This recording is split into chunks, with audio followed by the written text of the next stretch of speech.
part of the reason why I like to do pageants is I've never seen a competitor that is like, that has that duality, that has the little girl that I needed to see. But then also, like, you can't wear rhinestones in the OR. I find ways, but ultimately it's just not appreciated the same way. And you can't wear heels in the clinic, but you can strut your stuff.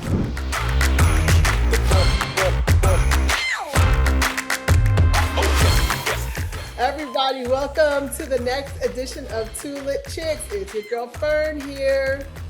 And Alicia. And we are giving it back, paying it forward. We have a phenomenal guest with us, and she's a superstar in her own right. And she has this wonderful mix of beauty and the brains. And I think it's fabulous because we haven't had a lot of guests on L.I.T Chicks who are in the sciences part of STEM. And Meghan Leak is a clinical researcher at UT Southwestern, which is one of the leading medical centers here in the Dallas area. She works in the Department of Urology and the Kane Center for Bladder Health, deeply involved in clinical trials on how to improve patients that have reoccurring UTIs. So I believe she's on the track to get her doctorate as well, or that's her aspiration. But then, this is the kind of crazy part. There's the other side of Meghan, and she is a beauty pageant competition woman for, I think, 20 years. So today, we're not just going to talk about the sciences, but we're going to talk about beauty and the brains, and how do you pull that all together. So you do that unapologetically, you do that with confidence. I think you being multidimensional is your secret sauce. So welcome to L.I.T Chicks, Meghan Leak. Meghan, give it up for Meghan. Meghan, how are you today? I'm very, very well. I am exceptionally honored and flattered to be a guest on your show. Thank you both for the invitation. You are most welcome. So, you know what? It is a beautiful day here in Dallas. It's sunny, it's cold as heck, but it's a beautiful day. You're looking fabulous and gorgeous. So the first thing I have to ask you is, what came first, the pageantry or the work in the sciences? It came at the same time. If to make it honest, both of my parents are doctors. My father introduced me to the concept of what clinical research is at a very, very young age, like 9 years old. And at the same time, Wow. I had the opportunity to meet the very first Black Miss USA. It was Carol Gist. And she has like a same round face. And I just remember her putting her little hands on my face and saying, "You look so much like me as a little girl." And that desire to be on stage and to do my thing just was birthed. It never occurred to me that I couldn't do both.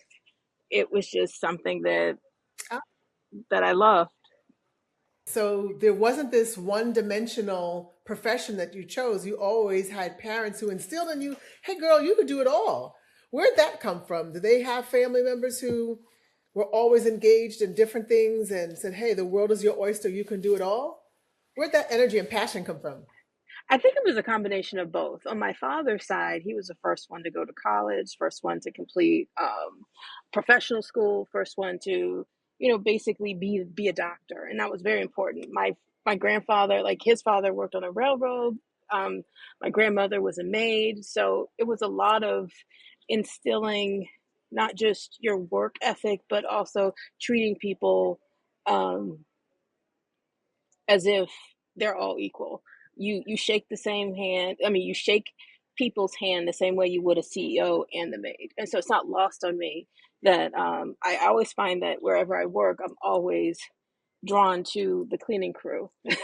just because. My mother, on the other hand, is because of my mother, I'm a fifth generation college graduate, a sixth generation professional school graduate. I am a descendant of the second Black U.S. congressman from North Carolina. So education was always a thing, but also redefining what works for you was also um, very clear.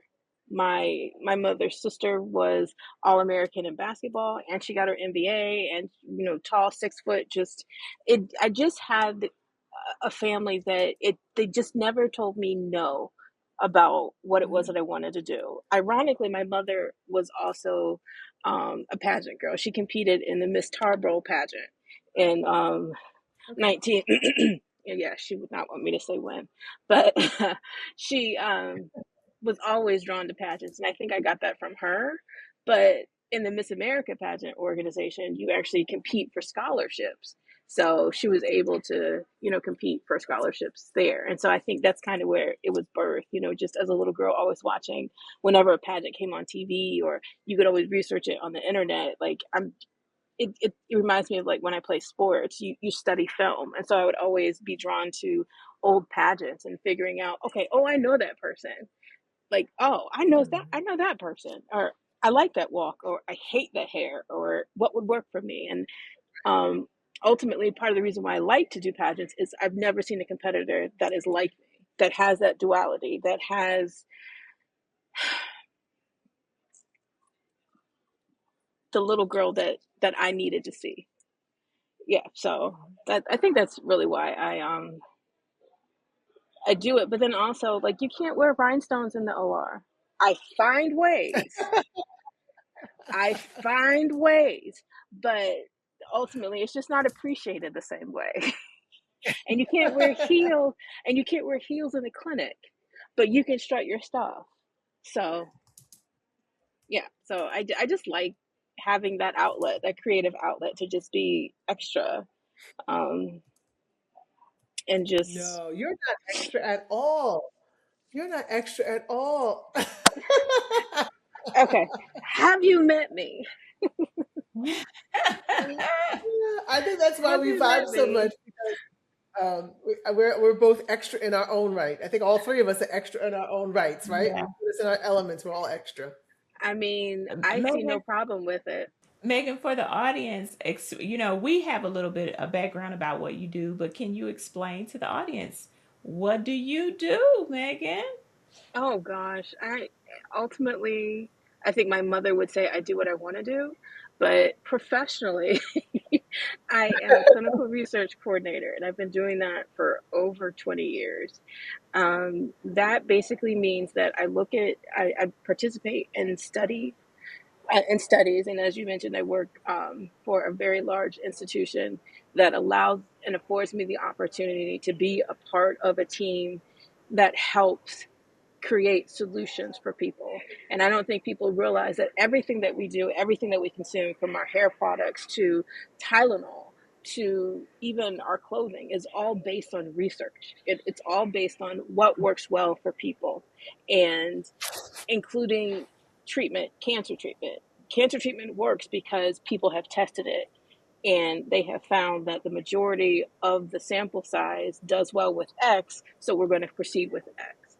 But in my space, I am now working in women's health, in a space that I knew was there, but in a corner that you don't talk about, that you Mm-hmm. don't necessarily recognize, that urology has a space for women, especially for Black women, and the issues, and the the the, the communication that's needed, and the opportunity to improve quality of life is why I do it. And I could go on for days about clinical research, clearly, but part of why I enjoy waking up and doing what I do is because I know I'm making a difference, that Mm-hmm. I don't have the same day twice, and I get to meet people and introduce people to the concept of what clinical research is, and help them see that their little tiny contribution makes such a world of difference for everybody. But I also communicate to them that I don't even know in my lifetime that this will be a solution, but this is on the right track. I feed off of that one because I think that's what you're doing is so important for women's health. And normally, when you're in research, you don't have the megaphone, right? It's done behind the shield, it's done behind the curtain. But I think you're trying to break that stereotype to make sure that people are aware that that research is needed and we could talk about it, it's okay. So, what do you think is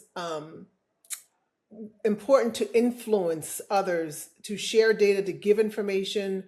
Because if you get that, then you can understand, what's happening and the trends that are happening. So, how do you influence the outcomes, the stakeholders in what is usually a behind the closed door profession?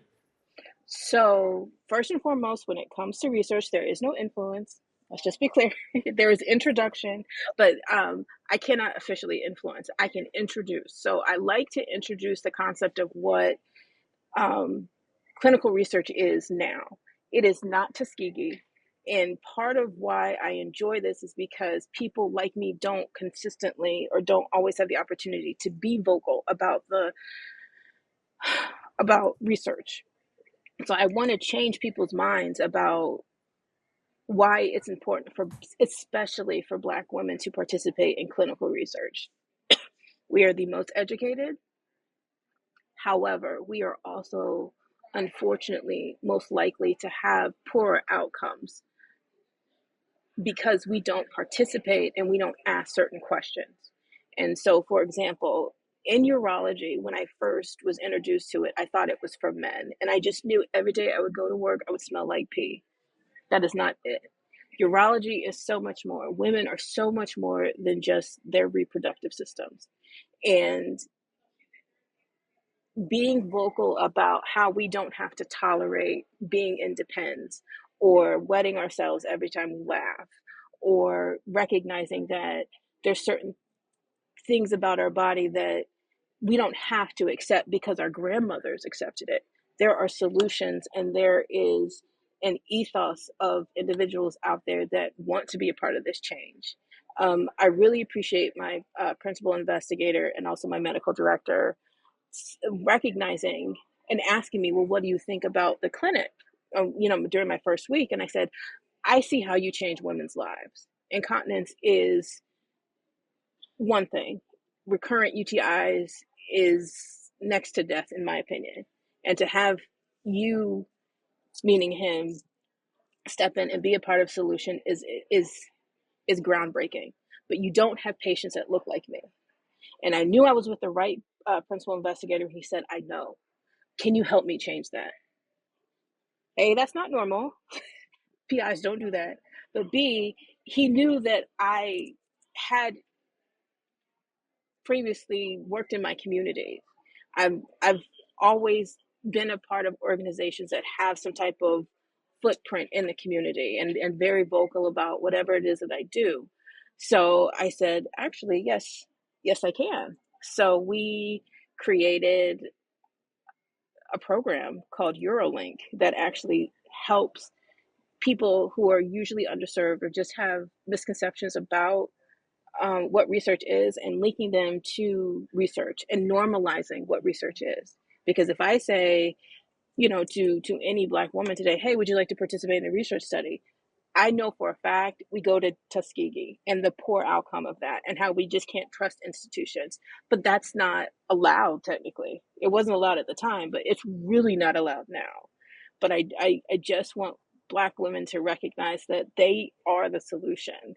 There's a reason why we still use Henrietta Lacks's cells today. We are the blueprint. We are the solution. And if, yeah.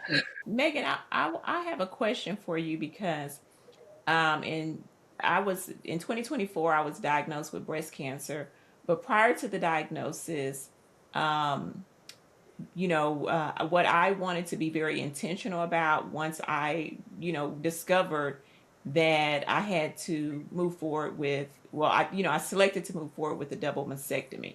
But prior to the double mastectomy, what I wanted to make sure that I did is see if I could actually donate my tissue, my breast tissue. And so I made a couple of phone calls. I was able to donate my breast tissue for research. But when I actually, because I had to sign some medical release forms and things of that nature, but when I had, finally connected to the researcher at UT Southwestern, And he was so appreciative. And he said, you know, so many women don't donate. So, what can we do as women, and especially Black women, to really understand how important research is? But what can we do to participate? Because the only reason I knew to donate my tissue, for they could study it, so we could hopefully come up with a you know, a cure for breast cancer, was because I have, you know, I'm connected to the science community. And so what do we need to know about it as women? What can we actually do? How can we help resolve this? Well, just like when we find the best lip gloss or the most fabulous shoe that we've ever experienced or the best mattress that we could ever possibly think to sleep on, we talk about it. We have conversation. Just make it normal. Have it an everyday conversation. Every space, every opportunity that you have to talk to somebody about this flat iron that you found that is absolute, or this hairdresser that is just to die for, that just lays your edges that you have never been laid before. Include in- Yeah. include in that conversation the importance of us participating and volunteering in research. That way, what happened to Henrietta Lacks will never happen again. And if your audience isn't familiar with that, Henrietta Lacks was an individual who, this story breaks my heart. She went to the hospital and was diagnosed with cervical cancer. Though she went to a teaching hospital on the East Coast. They ended up swabbing her cells, and they just kept seeing that her cells kept replicating. To this day, her cells are still replicating, but her cells have been used in vaccines from everything from polio to COVID. And COVID for us was recent. So I say that to say that it wasn't until maybe the last 15 years that her family was able to finally settle with that institution, because we have what's called an informed consent. You ask and then you sign, knowing what your rights are as a research participant. That particular process was robbed of Henrietta Lacks. So, like you, Alicia, you had the opportunity to knowingly say, hey, I want to do this. Just normalize it, make it part of your everyday conversation, make it part of not just the science community, but your friends who aren't in the science community. Talk to your friends who are in banking or in finance or even in retail who might have the similar experience, but then say, hey, by the way, would you consider this? Let me put you in touch with such and such. And a lot of time, institutions will allow volunteers to not just be vocal, but they will actually position you in volunteer spaces where you can actually sign on and help recruit for different studies and actually talk about the good work that each center is doing, and each, in my institution we call them labs, but each individual lab is doing.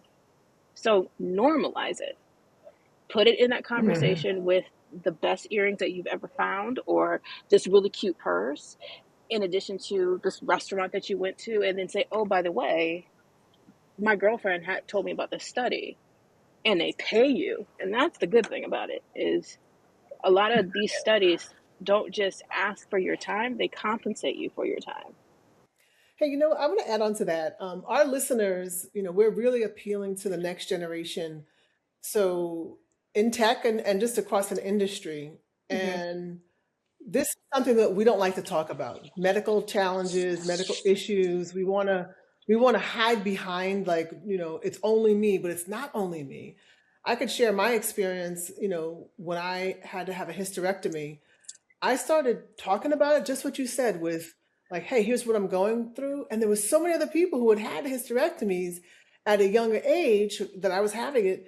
And there was a community there. And I'm sure you Hmm. found the same thing, Alicia, in your cancer situation, of Yep. the community. When you talk Mhm. about it and you normalize it with, this is what I'm going through, you can build so much community out of it. So I think part of the message I want to make sure that our younger generation hears is, not everyone is going to be I'm gonna lean in. I'm gonna lean into the camera on this one. Yeah. Not everyone is going to be perfect. You are beautiful from the inside out. And you will have things that will come up medically, and it's okay to talk about them because you'll build community. Don't keep it a secret. I know that you're probably perfect at 18. You're perfect just how you are, but I think we have to dispel the myth in our community of not talking about research, medical challenges, body challenges. It's okay to talk about these things. I think that's important for our audience to know. And each one of us have had our battles with that. Yeah, but I think in a vulnerable moment, I commend you for recognizing that you needed your community. It wasn't just you saying it. You got something out of it. You felt vulnerable to explain this really challenging moment that you're having in your life, to find out that you're not the only one. That's Right. honestly how urology works, is we get a lot of our patients and our research participants by word of mouth. And these are not just observational studies that we do, they're interventional, meaning Black women have these same issues. There are options that we can introduce to help alleviate some of these issues. Specifically in urology, we don't want to talk about how, our granddaddy, was in diapers, or how, our mother had to do such and such and such. Now, I'm not speaking from personal experience. My mother would want me to say that. I'm not talking about my mom. I'm not talking about my mother. I'm just saying in general, we don't talk about our bodies outside of reproduction. Women are so much more than giving birth. And even having a hysterectomy changes your anatomy, which then puts you at risk of developing issues. And this is not a Fern thing. This is just a woman thing. This is what I have learned working in urology. Your bladder shifts because there's not that same mass that was holding your bladder together.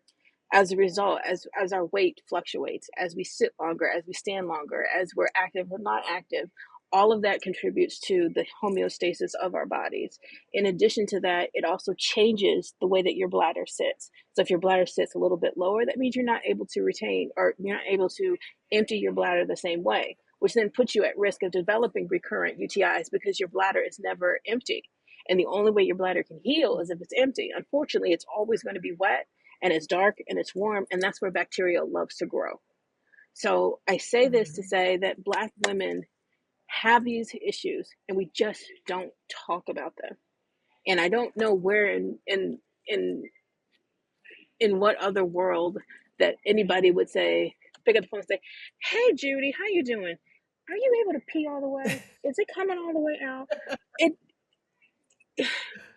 ultimately, if that's how Judy and Sally have their relationship, I mean, by all means, go for it. But ultimately, I just really want people to answer this question: is, do women really know about their bodies? I was asked this question my first day with my PI, and I was so insulted because I was like, "What does this little French man know about women's bodies? I know my body." After the first patient, Right. I was like, "Oh, we are not taught that have a we have pelvic organs that need assistance." And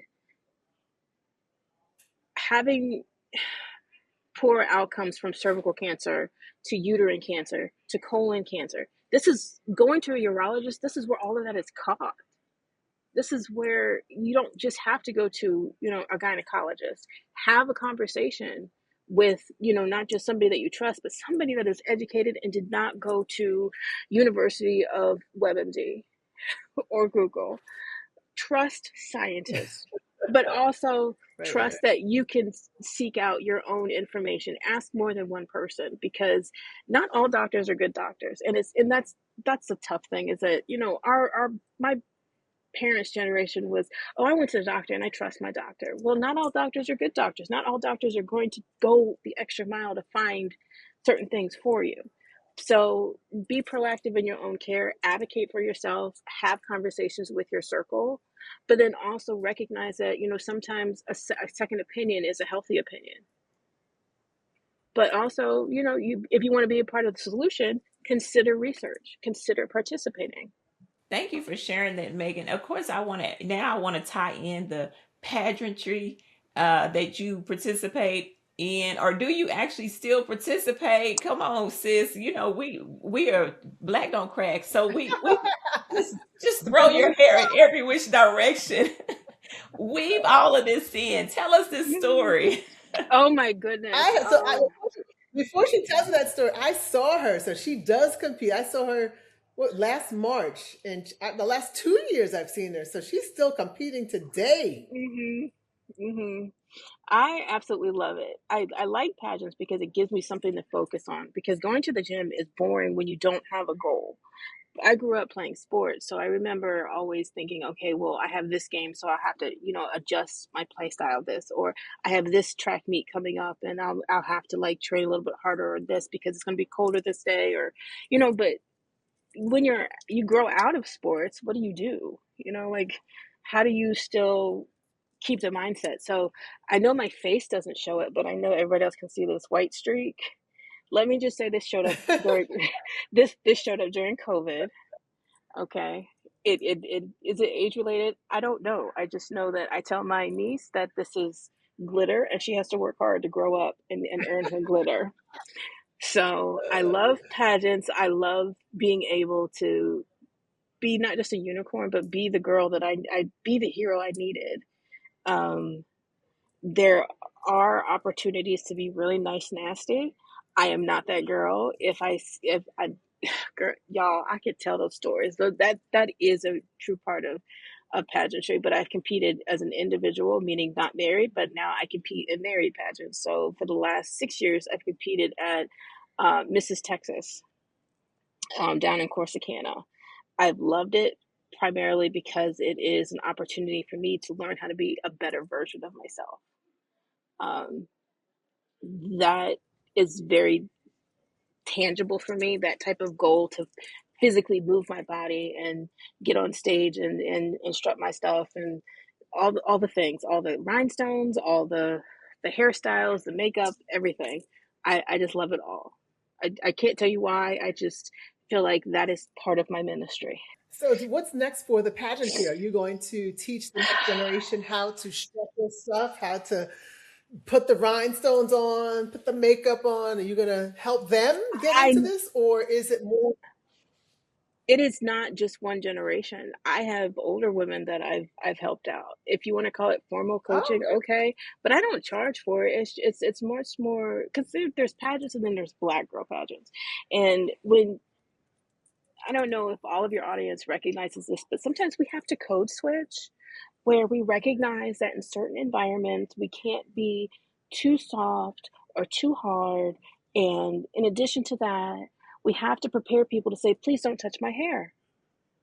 So I have I have found that there's certain times where I'm inspired by other women where I want to step in and help them, and other times I wouldn't throw water on you if you were on fire, but you wouldn't know it. There is Oh, the complex duality of women. I mean, but this is everywhere. Like the nice nasty thing that women do in general is there. But I like that the pageant that I work in, or that I like to compete in, the director is exceptionally proactive about not allowing that type of behavior to flourish. She doesn't like a mean girl. She doesn't want a diva. She wants somebody that you would want to be their friend. And I knew that this was a different pageant when I had the opportunity to talk to her before I competed, and I was on the phone with her for 2 hours. And this is some random white lady, like before, this random white lady from South Dakota that I consider a champion for women in a way that is not regressive, that is exceptionally proactive and and beautiful, because she recognizes that pageants have that reputation. They have that negative connotation. They have that perception that women can be nice nasty. And I've seen it and she's seen it and she's competed, but she doesn't allow it to flourish and she stops it. And again, being part of the solution, I think that's why I've flocked to it, and come back so consistent. Now this year, I don't know that I'm going to compete. I had to have surgery. what? I know. I What? I know because What? because you want to be a I better want to version take of my annual yourself. drive down to Corsicana. I don't know that I will be able to be like my issue is, okay, we're gonna have a real conversation now. My issue is Come I'm on, let's competing. keep it real. Keep it I'm real. not I'm not short, but I'm dealing, sometimes I always end up next to somebody who's 5'4" and is built like an 11-year-old boy with breasts. Not that that's a problem. I'm not criticizing her body type. I'm just saying I am a tall woman with curves, and why do I like to get on stage and the internet, on Beyonce's internet, and be judged by people that don't know me? I'm just, again, I am the hero I needed to see, if that makes sense. I go back every year and I'm a better version of myself than I was last year. And this year, because I've had a lot of challenges. In September, my mother passed away, and that was really, really tough. Um, I am pursuing my doctorate, and that is a whole different testimony. I don't know that I have the bandwidth to do it again this year. Now, will I do it next year? I don't know. Probably. But then we say this what in January, and there's a very good chance that I could change my name, change my my decision by May. I have to really April to figure it out, but we'll see. I'll keep you posted, Fern. Well, you know what? Don't make the answer now if you don't know. Give yourself space and give yourself grace as Mm-hmm. you are healing, and also, we all know the loss of parents journey. Unfortunately, we both had it, so it's really tough, and it changes things for you in ways you never even thought. So Well, give yourself some grace on that one for sure. the loss of a parent changes your DNA. And I equate it, and this is so Mhm. silly, but I equate it to the day I learned Michael Jackson died. I didn't know life without Michael Jackson. And he was a giant Mhm. entertainer, and he was Right? controversial and normalized in my world. And for that big of a giant to not be here anymore just made no sense. So when my parents passed, I'm not the same. I don't have the luxury of picking up the phone and saying, "Hey," or "Can you please get off my phone? You're bothering me. And no, I don't want to have children yet. Thank you." Or "You can call my husband on your own. I don't need to." I don't have that anymore. So I'm navigating, what my new normal is. And that new normal without my identity of being someone's daughter, it's just different. And it's not that I'm not their child, but they're not here in the same capacity. So it just changes everything. Megan, what I have learned just by you sharing your journey is that what I love about your story is it's very clear that you are constantly challenging yourself. You are still growing, but you are also giving. You're giving back in a way that you are leaving footprints in the sand for all of us, for women, for young people, in order, and by you even sharing your story today is another footprint that you are leaving on this particular platform to really inspire the next generation. And so what my question is for the younger generation, or even for your younger self, Megan, what advice would you give to your younger self? What age? But because what I would say to my 6-year-old self is very different than what I would say to my 21-year-old self. So my 6-year-old self would be, know that fire in your belly is your superpower. That voice that you keep hearing, trust her. She will not steer you wrong. My Mm. 21-year-old self, my 21-year-old self, that boy is not that boy is not your future. Let him go. Relax. Chill out. Like that boy ain't everything. Um, but even to my younger self a year ago, I mean, I'm always recognizing that regardless of my age, as long as I have breath in my body, I have the opportunity to grow. And you keep saying younger people, but I'm finding that I don't just have an impact on younger people. In this world right now, I have the opportunity to work within 5 different generations. And people aren't Mhm. retiring as young as they used to. So recognizing, not just corporately, but just as a person, I work for somebody that's old enough to be a parent. And when he found out that I do pageants, the first thing he said was, "That is so amazing," and wanted to know everything about it. So part of it is just cultivating the family that you get to choose. And I say that to everybody. That I say that to Mm-hmm. myself also is I get to choose Fern as not just a friend, but as a mentor, as an aunt, as a loved one, as somebody that is in my circle. Now I get to choose Alicia because she's an extension of Fern. I get to choose myself. And that in itself is it's such a complex layered thing because today you got me on a good day. I may not feel this way on Tuesday. But just recognizing that this is an ever evolving thing called life, you're never done growing. And so your impact and your influence on older people is just as important as younger people. So I didn't want to limit, the conversation to just the people behind me because I find that people younger than me, I'm inspired by, but I'm still inspired by people who are ahead of me. Right.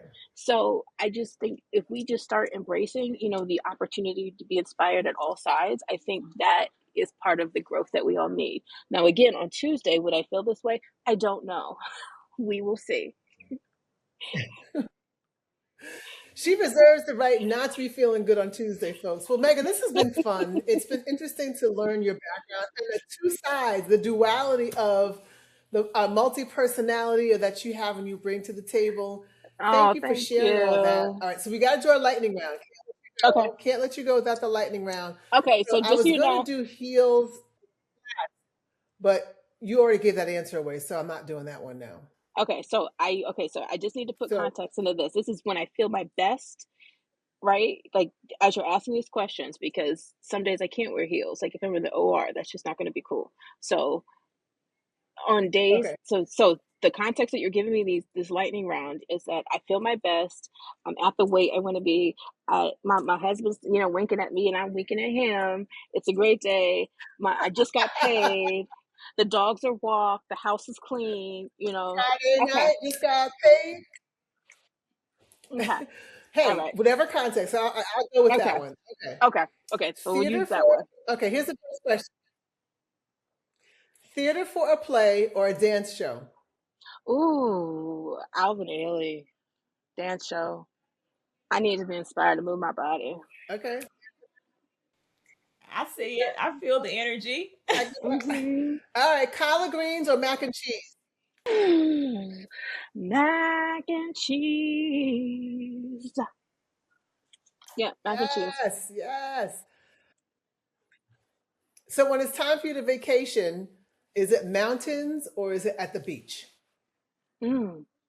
Well, some mountains are at the beach. I did live in Hawaii, um, so mountains by the Okay, beach. that's true.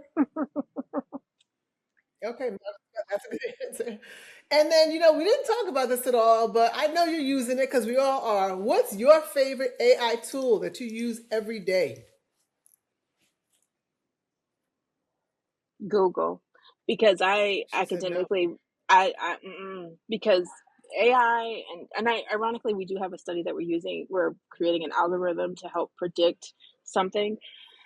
Okay, the problem that I have with AI is it's not as advanced as it used to be. And when you have certain organizations that lean very heavy on it, it takes away the efficacy of what we used to hold up. So, for example, in my academic journey, um, I wrote a research paper, did not use AI. The institution said, "Oh, by the way, you need to redo your paper because it came back positive for a lot of like a high percentage of AI."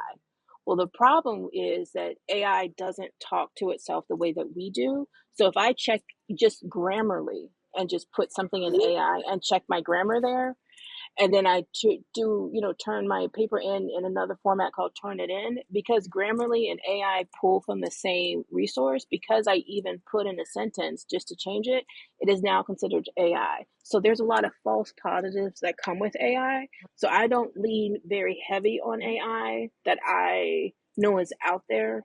Have I used it? Yes, but after that experience, I said, it's not all it's cracked up to be. We are not, at iRobot level, which is good. That Will Smith movie where we have personal robots or whatever. But I don't know if you all remember that there was this robot like Teddy Ruxpin or this toy called Jill, where you put in a cassette and you could say things and then based on that's AI. But I still feel like we're still there. It's very elementary. It's not very evolved. It's not very sophisticated. So when you want to say certain things or do certain things, it's just not where we want it to be. So I would just caution everybody to just still use their cognitive function and not lean too heavy on artificial intelligence, because I mean, I'm sure it's convenient to say, Alexa, can you tell me can you convert ounces to how do I convert cups to ounces? Okay, that's cute. All right, we can do that. But for the most part, I'm not comfortable with my TV talking to me at all. I'm just That was the not. longest lightning round we've ever had. You're welcome. I will say my father was Baptist. Can you tell? Well, you know what? Let me just close this out, and then I'll let Alicia take our outro. So thank you so much for sharing, redefining what works for you, sharing this duality of rhinestones, education, sports, research. I think the quote that you said that really resonated with me today was, you wanted to be the hero you needed to see for yourself. And this pageantry led you to be a better person of yourself every year. And I think that, coupled with your history and legacy of education and excellence, just makes you a phenomenal sister that I love so much. So thank you for being here with us and sharing your journey and sharing your joy and being as all the things that you are. Thank you. You're welcome. We loved it. And being a part of today's show. How can we find you? I don't know. I I am. I'm on Instagram, on IG, Mrs. Benzagala. That's my married name. It's spelled just how it sounds. Ben's like going, riding in the Benz, and then you're going to a gala. So Mrs. Benzagala, and then you'll see big hair on the little icon. So that's me. Um, yeah, I think that's all I'm comfortable saying. Thank you. You're so welcome. Thank you so much, Megan. You have been amazing. This has been a fun podcast today. So I want to thank my audience. Thank you for spending time with us on another episode of 2 Lit Chicks. But now, of course, we have 3 Lit Chicks. These are phenomenal women that are stopping by to have conversations with us. Remember, the work you're doing is shaping the future that you'll live in tomorrow. Lead with intention, build with purpose, and whatever season you're in, let's stay lit. We'll see you on next episode. Thank you for joining us today. Listen, like, subscribe at 2 Lit Chicks Podcast. Remember, stay curious, stay bold, and always stay lit. Woo-woo.